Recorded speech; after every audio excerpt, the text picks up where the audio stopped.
Welcome to ITSP Magazine Podcasts, a modern, innovative multimedia platform broadcasting ideas and connecting minds. You're about to listen to a new short story from Storie Sotto le Stelle podcast. We invite families and friends of all ages to gather under the Tuscan night sky, ready to be carried away by magical short stories suitable for children and the young at heart. Here begins a wonderful adventure. A gift for all dreamers in search of enchantment, wonder, and wisdom. From the original Italian, here we present the English version. Now, let's all be quiet. The story is about to begin.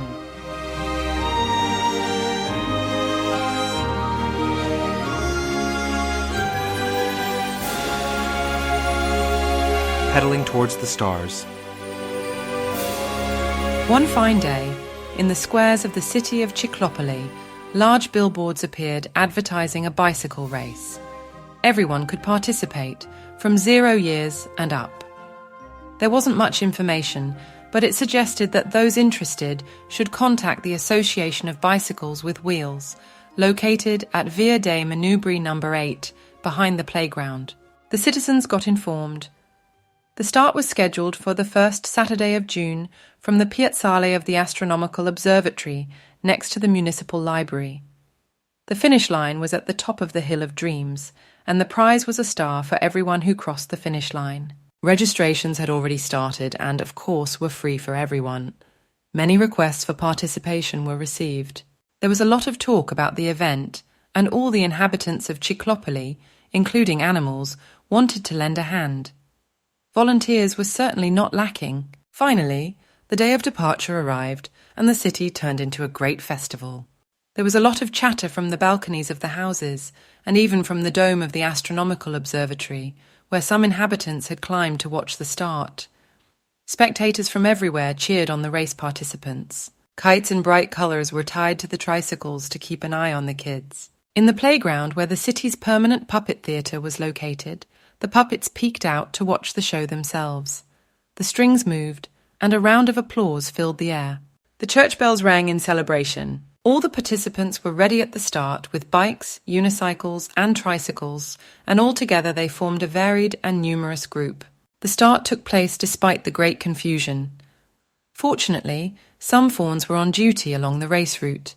They had a megaphone and wore special headphones, which worked with voice transmission to communicate with each other. Little clouds in the clear sky acted as flying race assistants, drawing arrows to indicate the path to the runners at each intersection. Shortly after the start, a fawn took the megaphone.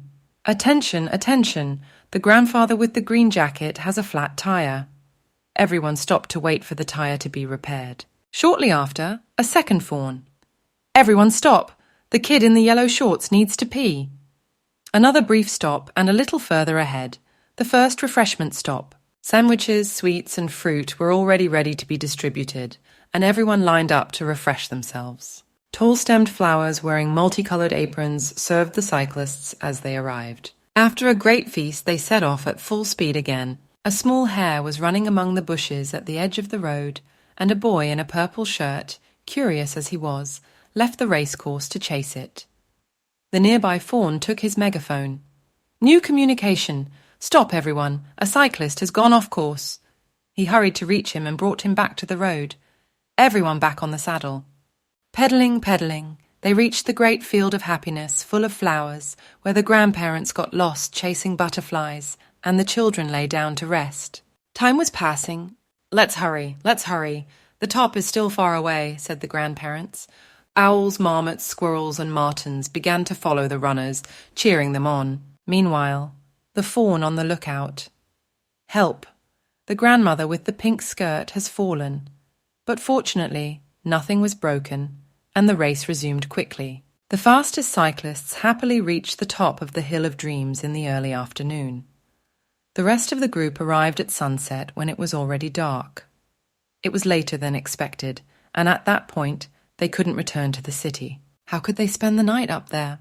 They had no supplies, let alone blankets and sleeping bags. The animals following them understood the problem, and from the nearest farmhouse, they procured milk and cheese for everyone. They ate abundantly and, tired, lay down on the grass around the top after parking their bicycles. It was a bit chilly. In the night air, there was a great buzz. The stars were deciding what to do. They held hands and transformed the sky into a great blanket. How wonderful! A great warmth enveloped all the cyclists who fell asleep. Suddenly, while everything seemed calm, first a flash, then a thunder, and a powerful breath as if caused by the breath of a giant from the top of the hill. No fear, it was just the automatic anti-theft alarm to wake the sleeping cyclists. Awake, and with their ears well tuned to listen, they heard a strange tinkling coming from the free parking lot around the curve. This caused a commotion among the race participants, who jumped to their feet and ran towards the parking lot just in time to see some magpies, some real thieves, bicycle thieves. They had just stolen many parts, bolts, bells, chains, handlebars, rims, and spokes, carrying them away in flight. What a disaster! And now what do we do? The fawns did not lose heart, and with their powerful means available, they sent an SOS to an elderly carpenter who was also a blacksmith in the nearby village. Received the signal, he didn't hesitate for a moment and left for the rescue with the siren on his work van. Before dawn, all the bicycles, unicycles, and tricycles of every kind had been skillfully and quickly repaired, as best as the situation allowed. But the fact is that from the first to the last, the cyclists were able to set off again towards Ciclopoli. Their means fixed as much as possible, hopping and limping here and there, they went down the descent, and everyone was laughing their heads off. What great fun! Each one carried with them the promised prize in memory of the cycling race on the Hill of Dreams, a shining star, and even a piece of the blanket made of the sky from the previous night. And the magpies? Well, they had been working for years on building their bicycles, and the race with an overnight stay on the hill offered them an opportunity not to be missed. Their bikes were completed, and that very evening, they were seen pedalling towards the sunset and disappearing on the horizon.